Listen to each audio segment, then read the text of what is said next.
तर मग ते तर धरून राहणार ना तुम्हाला, राहणार की नाही? आता समजा तुम्ही म्हटलं की हां चला जाऊ छान, मग ते कशाचं सोडते तुम्हाला? व्याभिचार छान आहे, मग कशाचं सोडणार ते? चोरी छान आहे, मग कशाचं सोडणार? गेलं का परीक्षा झाली त्या परीक्षेमध्ये गुंतून वेगळंच होऊन बसलं, अशी परिस्थिती होणार ना. ह्या ठिकाणी या कवच्या पत्रामध्ये सांगितलं की नाना प्रकारच्या संकटाने परीक्षा होते. ती परीक्षा तुम्हाला वाईट करण्यासाठी नाही, मजबूत करण्यासाठी आहे.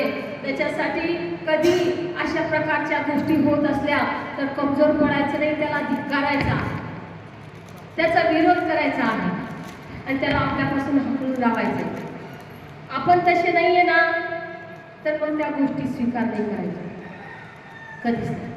ज्यावेळेला आपण लबाडीची स्वीकार करतो, एखादी गोष्ट आहे आणि आम्हाला गरज पडत आहे लबाडी करणे, तर मग शैतान अजून चुका करायला लावतो आणि लबाड बोलायला शिकवतो.